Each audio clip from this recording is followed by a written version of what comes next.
Números. Bemidbar. Capítulo 10. Ial disse a Masha: Faça 2 trombetas, faça-as de prata batida a martelo, e use-as para convocar a assembleia e para dar o sinal de levantar acampamento. Quando as 2 trombetas forem tocadas, toda a assembleia será convocada a comparecer perante você à entrada da tenda de reunião. Se apenas uma for tocada, só os maiorais, os cabeças dos milhares de Ishal, serão convocados a comparecer perante você. Quando for dado um toque trêmulo, os acampamentos dos que estão ao leste devem partir. Quando for dado um toque trêmulo pela segunda vez, os acampamentos dos que estão ao sul devem partir. Deve-se dar esse tipo de toque de trombeta cada vez que um dos acampamentos for partir. Para convocar a congregação, as trombetas devem ser tocadas, mas não com os toques trêmulos. Os filhos de Arão, os sacerdotes, devem tocar as trombetas, isso será um decreto permanente para vocês, por todas as suas gerações. Se na sua terra vocês entrarem numa guerra contra um opressor que os esteja hostilizando, vocês deverão dar um toque de guerra com as trombetas, e eu, o Ial, seu Criador, me lembrarei de vocês e os salvarei dos seus inimigos. Também nas suas ocasiões alegres, nas suas festividades e no começo dos meses, vocês devem tocar as trombetas diante das suas ofertas queimadas e dos seus sacrifícios de participação em comum, elas servirão de recordação perante a mim, seu Criador, em favor de vocês. Eu sou Ial, seu Criador. No segundo ano, no dia 20 do segundo mês, a nuvem se elevou de cima do tabernáculo do testemunho. Então os Ishalitas começaram a partir do deserto do Sinai na ordem estabelecida para suas partidas, e a nuvem parou no deserto de Parã. Essa foi a primeira vez que eles partiram seguindo a ordem de Ial dada por meio de Masha. Assim, o grupo de 3 tribos do acampamento dos filhos de Ialda partiu primeiro, segundo as suas divisões, e Nazon, filho de Aminadab, estava no comando das divisões. Netanel, filho de Zuar, estava no comando da divisão da tribo dos filhos de Issacar. E Eliabe, filho de Elon, estava no comando da divisão da tribo dos filhos de Zebulão.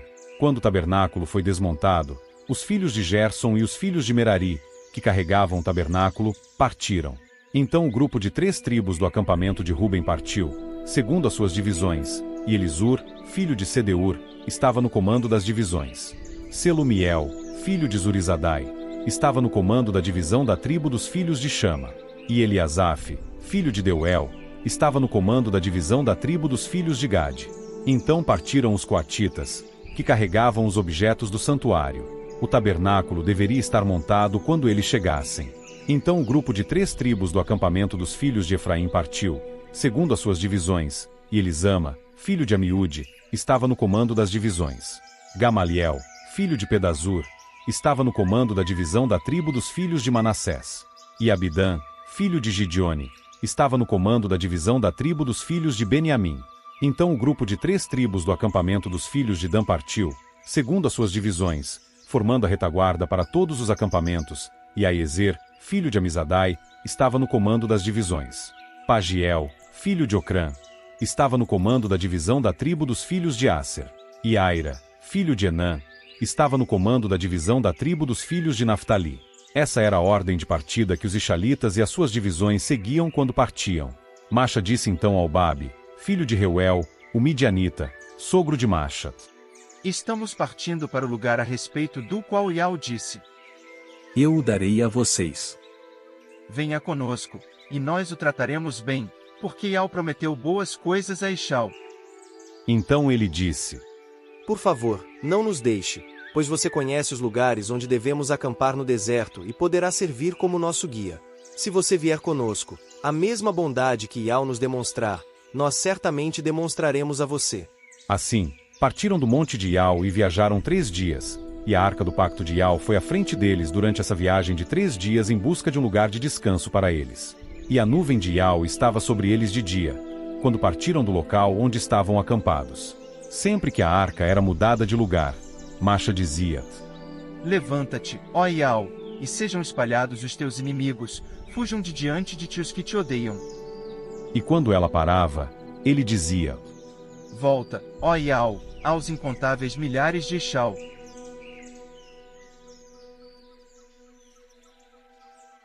Números. Bemidbar. Capítulo 11. Então o povo começou a se queixar amargamente perante Ial. Quando Ial ouviu isso, a sua ira se acendeu, e um fogo da parte de Ial começou a queimar entre eles e a consumir alguns nas extremidades do acampamento. Quando o povo clamou a Macha, ele suplicou a Ial, e o fogo se apagou. Por isso aquele lugar recebeu o nome de Taberá, porque um fogo da parte de Ial havia acendido contra eles. Então os estrangeiros que estavam no seu meio expressaram desejos egoístas, e os Ixalitas começaram a chorar novamente e a dizer: Quem nos dará carne para comer? Como sentimos falta dos peixes que comíamos de graça no Egito, também dos pepinos, das melancias, dos alhos poróis, das cebolas e dos alhos. Mas agora nós estamos definhando. Não vemos nada a não ser esse maná. A propósito, o maná era como a semente de coentro e parecia resina bdélio. O povo se espalhava e o apanhava, e o moía em moinhos manuais ou socava num pilão. Depois o cozinhavam em panelas ou faziam dele pães redondos, e ele tinha o sabor de um bolo feito com azeite. Quando o orvalho caía sobre o acampamento durante a noite, o maná também caía sobre ele. Macha ouviu todas as famílias do povo chorando, cada homem à entrada da sua tenda. Ial ficou muito irado, e Macha também ficou muito aborrecido. Então Macha disse a Ial: Por que causaste aflição ao teu servo? Por que não achei favor aos teus olhos, de modo que puseste sobre mim o fardo de todo este povo? Fui eu quem concebeu todo este povo? Fui eu quem os deu à luz, de modo que me digas: carregue-os no colo, assim como um servo carrega a criança de peito, até a terra que juraste que daria aos antepassados deles? Onde encontrarei carne para dar a todo este povo? Pois continuam a chorar diante de mim, dizendo: dê-nos carne para comer. Sozinho eu não consigo suportar todo este povo, e isso é demais para mim. Se é assim que vais continuar a me tratar, por favor, mata-me agora mesmo. Se achei favor aos teus olhos, não me faças ver mais nenhuma calamidade.